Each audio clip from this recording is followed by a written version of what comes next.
So it's Thursday. What's the date? Is it the 23rd or the 24th of August? And I thought we'll go for a little wander out through the back door. See this amazing tool, engine. And it can take these fittings. That's the strimmer. Most useful is a hedge cutter. And another thing with a chainsaw on the end. I thought we'll just show you what I was doing yesterday. Ended up with 2 shirt changes as I came in sodden wet with sweat. Scaffolding tubes. Lovely fir tree. Car. Roses. Honeysuckle.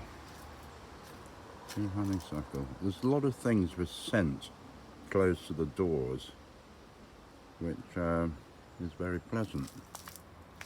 Very nice. What's that thing there? Look. What is that? I actually created all these plants from seed. None of this stuff was here when I first got here. See, these are perennial sweet peas. I've reseeded.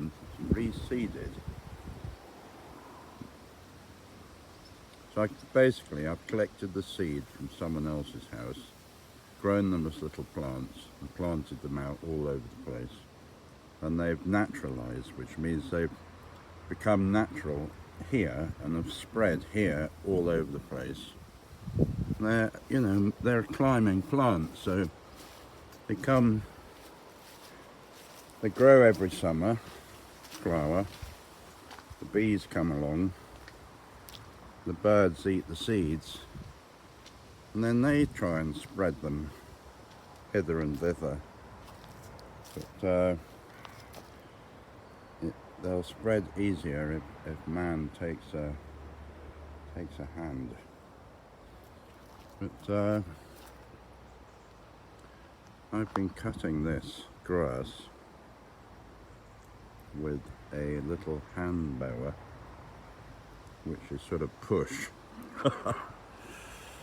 And it is quite hard work. And it's a windsock. So that's just for fun. It blows and wavers in the wind when it's not untangled. Let's see. It just blows. It's just fun. There's a lot of things here which are just fun. So there, the plastic rug, who is pointing out that here is a little bit of a pond for critters to drink from, or even frogs to get in there and make babies. See? There's a few sheds knocking about with projects. That's all you can call them, is projects. Now, I need to attack this. This tree never had leaves on this summer. Basically it died. I need to remove it because it's just stopping light getting to other plants. So I need to take that out. This is a plum tree, which, look, everyone's having a jolly meal out of my plums except me. So you've got wasps having a nice meal, blue bottles are having a nice meal. Look, everyone's having fun except me. That plum's had it, died a death. God, it's just stuffed. Look at it, it's stuffed with wasps.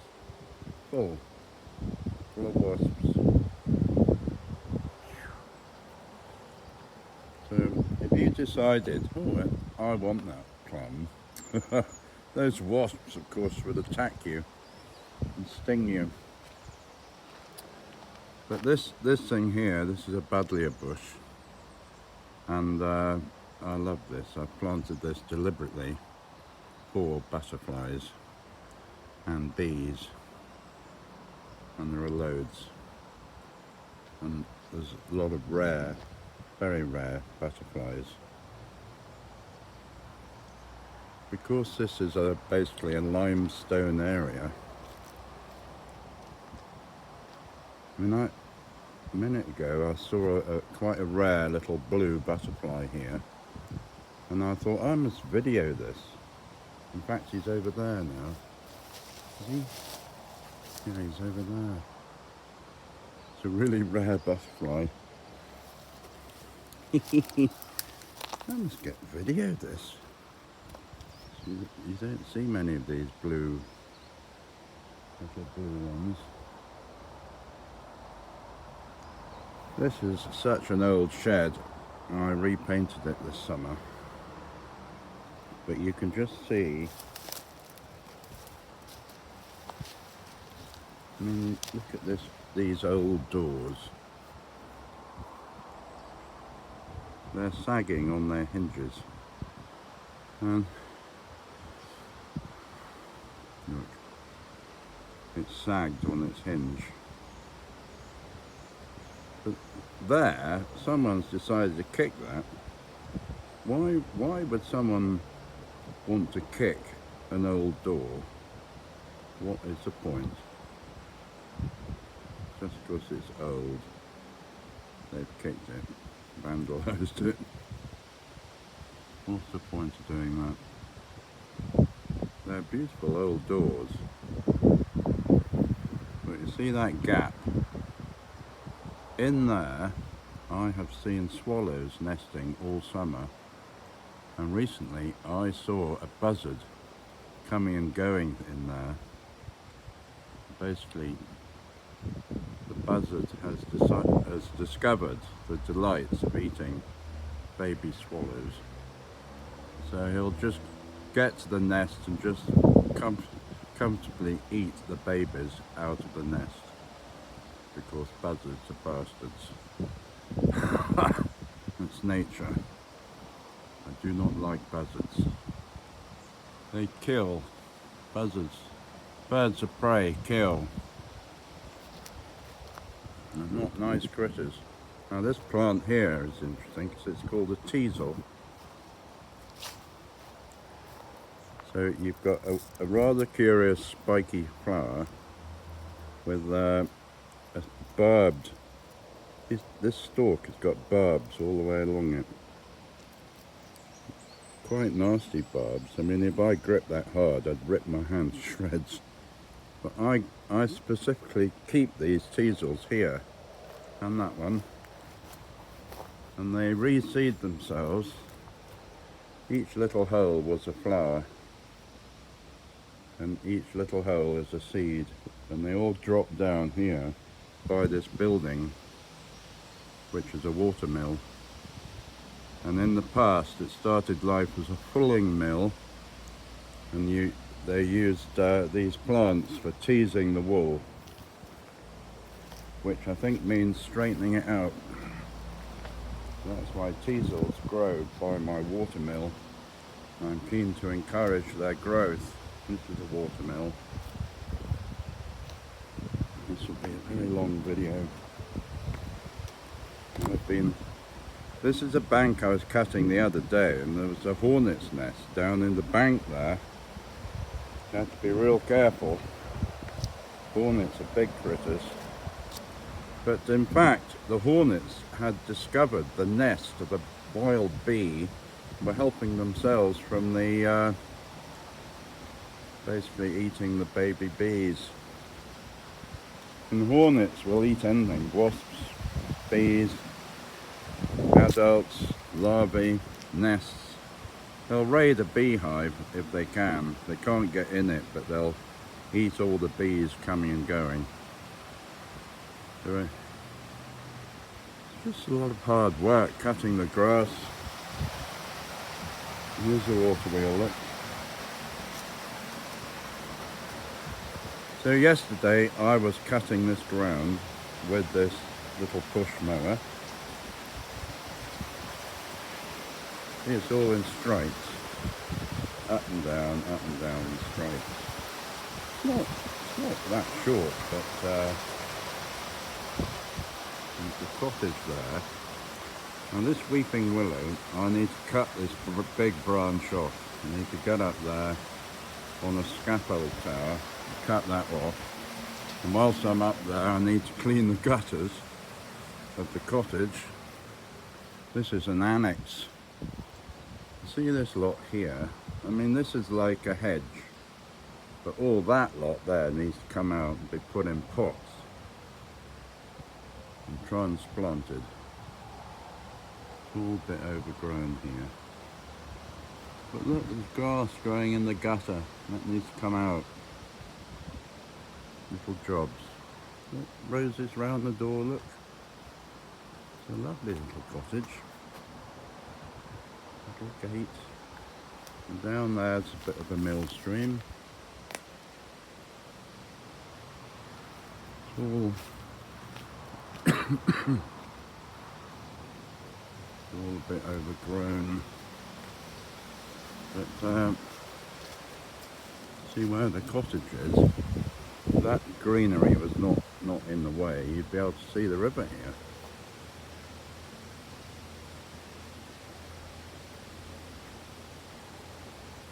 It's not a very big river, but it's very nice to swim in.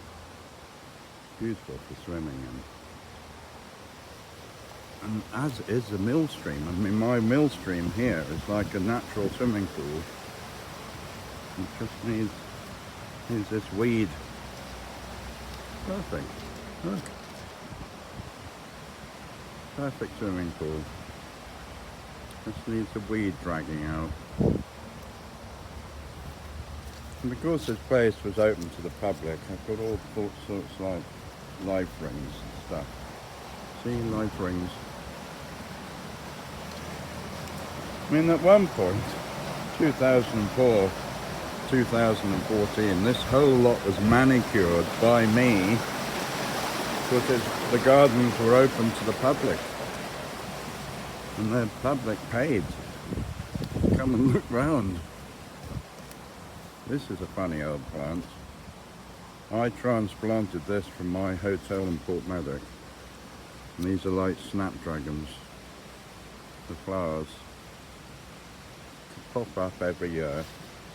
This plant, I mean, in Portmeadow, that's at sea level. It never had to cope with anything colder than 0. But here, in 2010, this plant survived -23. So you did a bloody good job surviving -23. And he's not alone. There's quite a few of these dotted about. But see, I've cut all this yesterday. Really gruesome. Now today, I'm going to cut in here. See, this needs cutting. Basically, this is the raspberry growing area. And I can't actually get to the raspberries because it's become a jungle. And I need to cut the whole lot with my little mower. But I can walk all around it. So, and this thing here is a hedge. I planted this hedge in memory of my friend Jill, who died 3 or 4 years ago, and I got this hedge together, planted it, and I cut it to encourage wild birds nesting. They like to nest in a hedge. So we've got that together. Now it needs cutting with my motorized hedge cutter.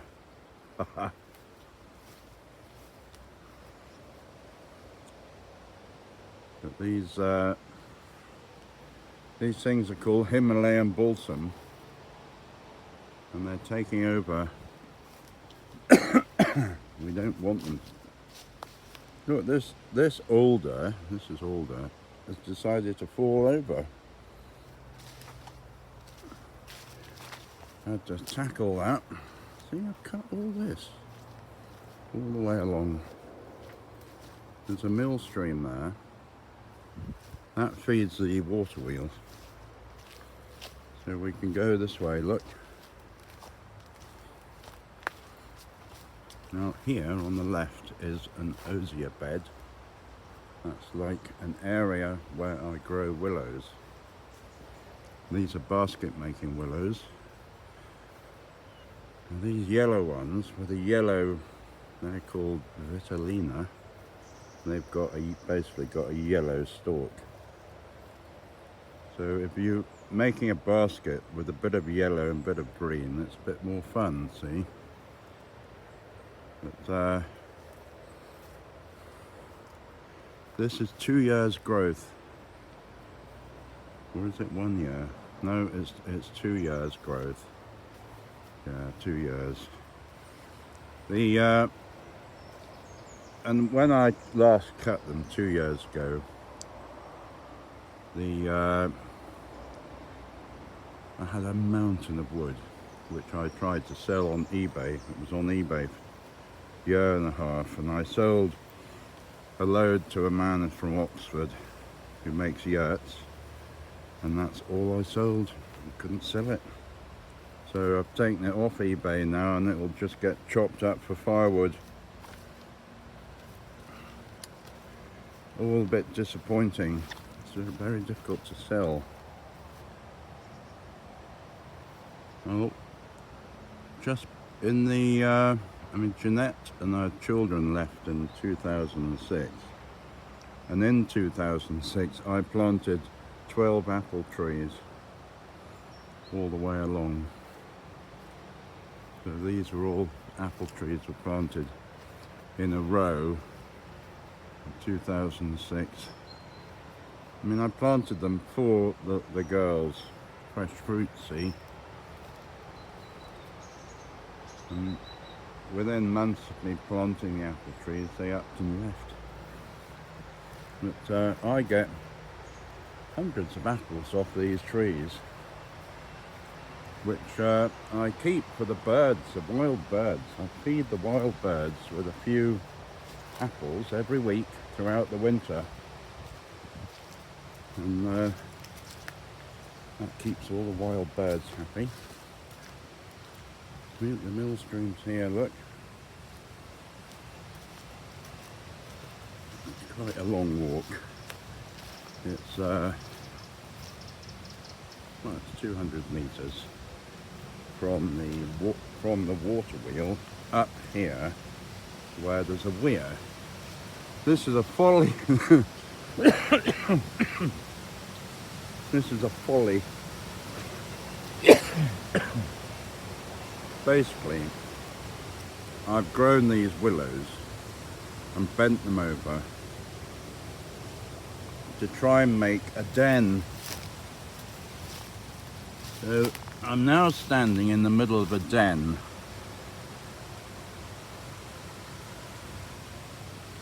And they are, in fact, they are growing. It's a living den, but they've decided to grow up rather than sideways, so the door's looking a bit miserable. But basically, the plan was to have a picnic table in here, and the visitors could have picnics in the den whilst looking at the river. So over here is a bit of a wild river setting, see?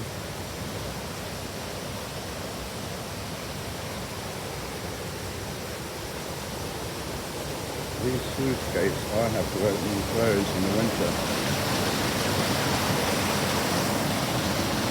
with that tool.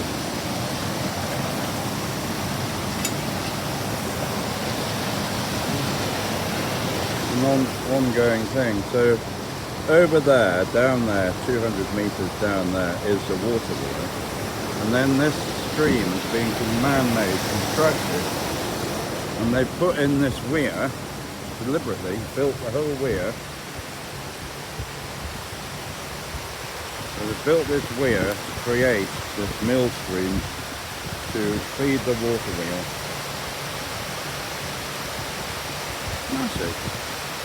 And the salmon run up the river and they run up the far side and go up the weir up on the far side. But these people who like to spend other people's money decided they would construct a salmon ladder, which they've done, that thing down made of wood, railway sleepers. No fish ever goes up and down that. They go up the way they've always gone up. But these fools who've got degrees have got no sense, who spend other people's money, just spent a lot of money constructing that. Idiots. They never consult country folk, they just do it and waste other people's money.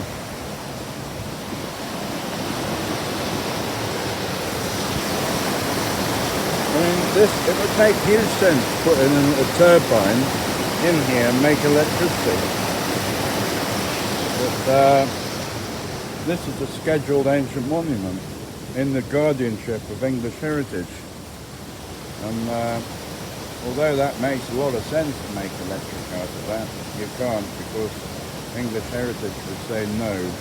We want to preserve the character. What character? Where's the character?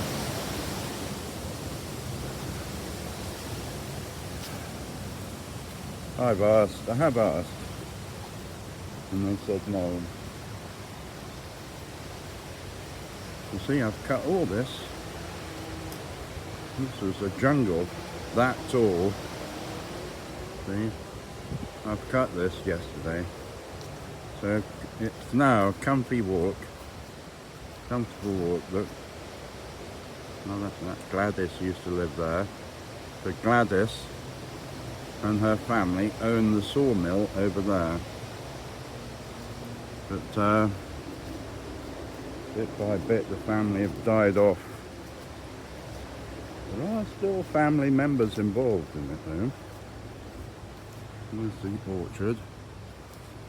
It's not a very good year for apples. There's not many apples.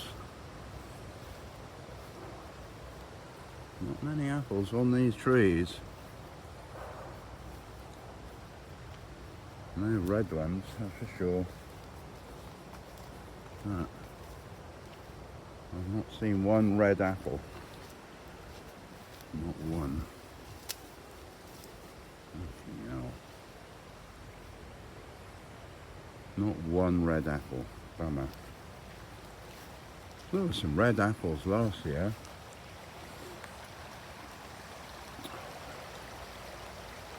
Nature can be extremely depressing.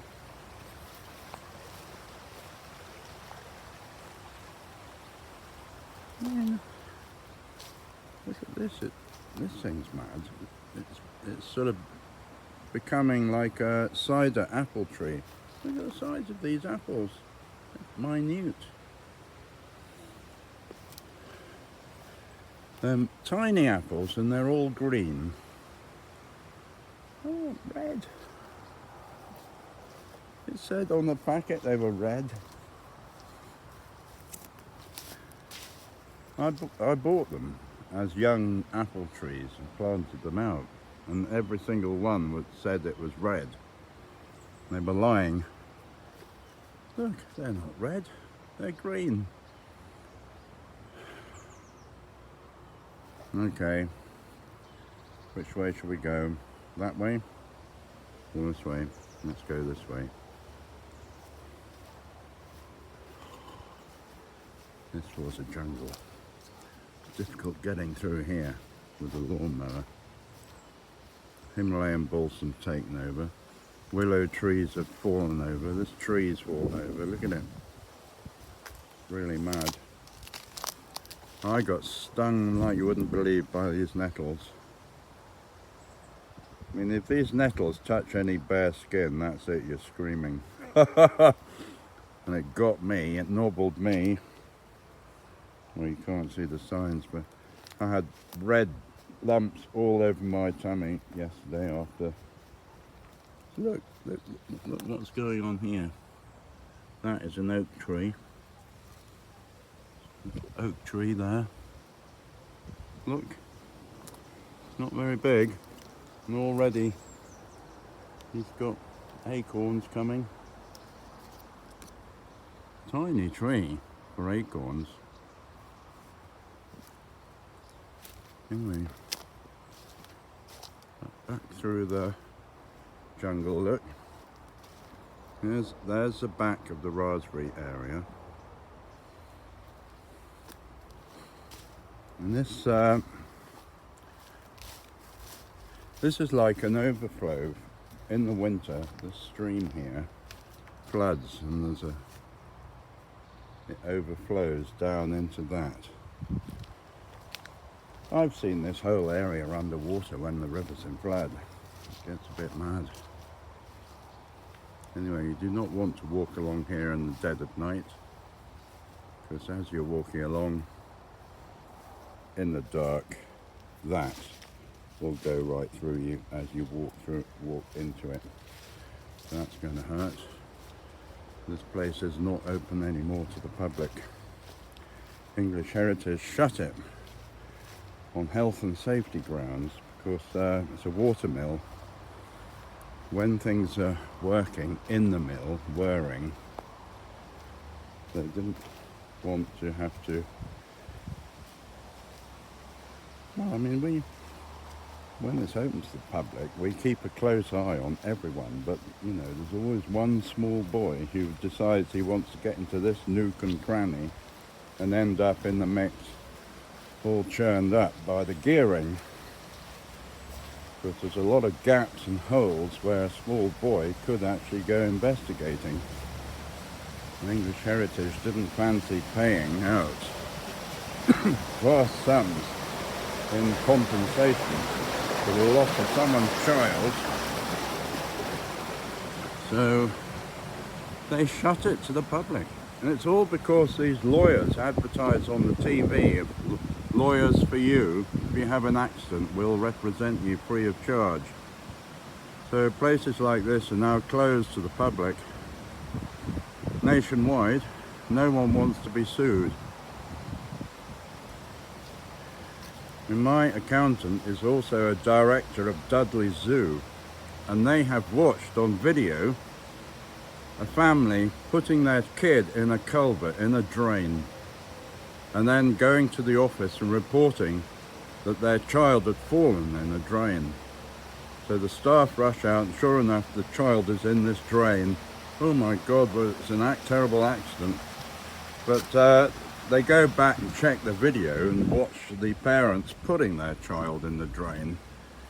It's all a deliberate act to defraud Dudley Zoo and the insurance company out of money.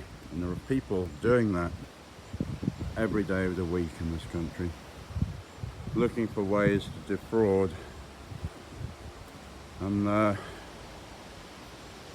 mean, you could slip on that, you could slip on my dodgy stairs. There's so many areas you could slip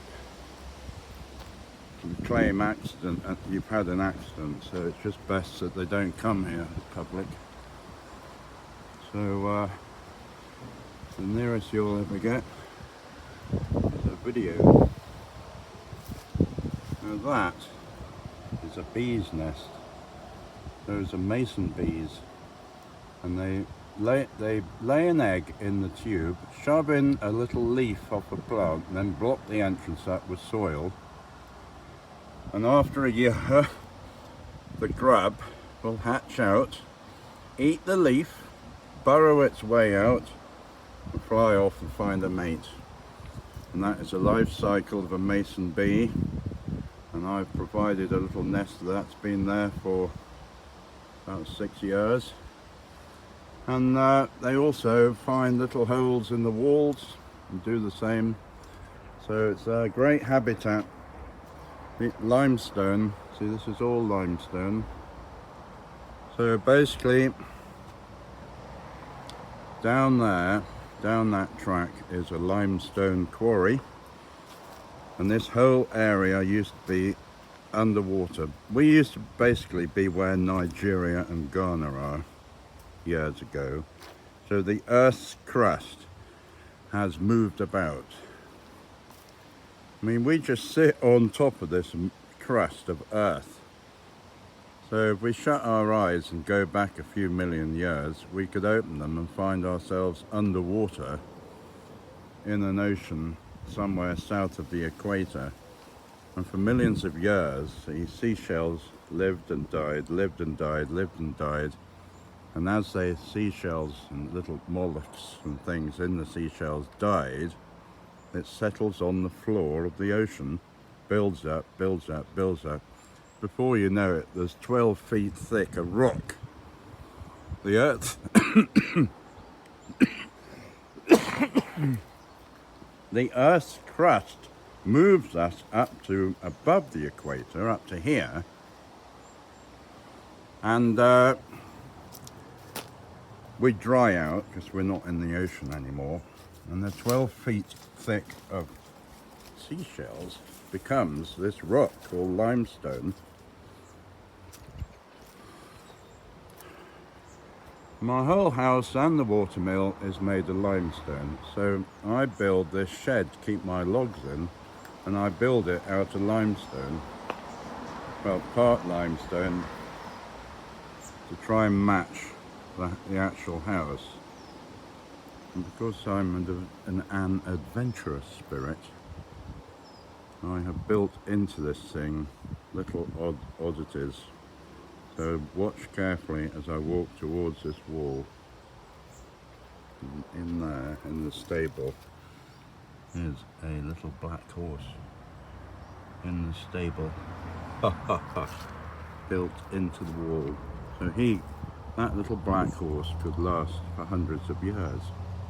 And people, children probably, will think, what the fuck is that horse doing in the wall? Why is it there? What is that about? It's art, you see. It's all about art. And look, there's a gnome there. Round here is a bit more fun. There's a deer there looking across at that stag there. And there's a curious piece of shiny metal in there. An interesting rock there. A garden gnome there. A seashell there. What else? Nothing. But that metal used to be part of a shed at Knighton, I think. I brought it here because I like corrugated iron. It's interesting how you can make corrugated iron walls and roofs. It's a very interesting material that will last forever. If you preserve it from rust, it could last forever. But this didn't have to be pretty in here. Look, these are weird. This is interesting. This is a pile of logs. This is a pile of logs for next winter's fires. It's a small problem. In there, where I'm pointing the camera, is a wasp nest. And I have seen wasps coming and going in large numbers in there. And so if I start poking about in there, I'm going to get stung to death. So I've not seen a wasp since I've been standing here, but I'm not going to risk it. See these things here? That is made of clay or pottery. It's a creation by an artist. And there's another one there. And they're just a bit of fun. But this girl made hundreds. Finished her university degree in Sussex, abandoned the whole lot in her dad's garage up in Shrewsbury, 4 doors away from me. Could I help him put the stuff in a skip? Yes, I'll help. So I put a lot in a skip and I chose some nice things to bring back with me. This piece of metal, black and yellow, is a motorway sign. It used to be on a huge thing in the middle of a motorway with a big arrow on it pointing you to go in this lane or that lane. And now it's here, being the rear wall of my shed. This whole building is made out of recycled materials. All these blocks came from a veterinary surgery in Lentwardine. The whole lot's been reused. All the bricks came from the vet surgery that was pulled down. The corrugated's from a building in Knighton, friend's place over in Knighton. And the only thing it's cost is the £600 in sand and cement mortar, the lime mortar I made. So it's big enough for a house. You could live in this once there's a roof on. It's bigger than any house in the Philippines. But you know, a family of 6 could live in that comfortably. And it's cost £600, which I'm very pleased about. However, the roof is going to cost a bit because it's actually quite big and going to be quite difficult to put a roof on, which is why I've not got it together yet. But this, all those raspberries started life here, and I've just transplanted a load. These have all grown back, and I've planted a lot more this spring. Listen, it's not actually working out too well, but the plan, basically, although you can't see it too well, you can actually walk in here, turn left, and there's a gap actually through there where you could walk and pick the raspberries. But I kid you not, I have been here in the past with a little pot of cream, and I've sat here with these, dip in the cream, bung it in my mouth.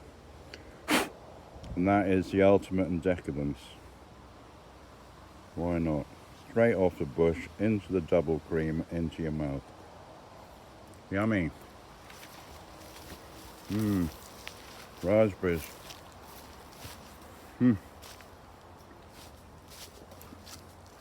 I've got many kilograms there, growing them. Ooh, they're not very sweet. Back to the scaffolding tube. And that's the end of the video, 38 minutes. I will put it through a video compressor and well, I'll either put it on YouTube or put it through a video compressor and put it on Instagram and Bigo, who knows. Never mind the dog, beware of the owner. A grumpy old man with a flat hat and he's holding a shotgun, look. Double barrel shotgun. Ha ha.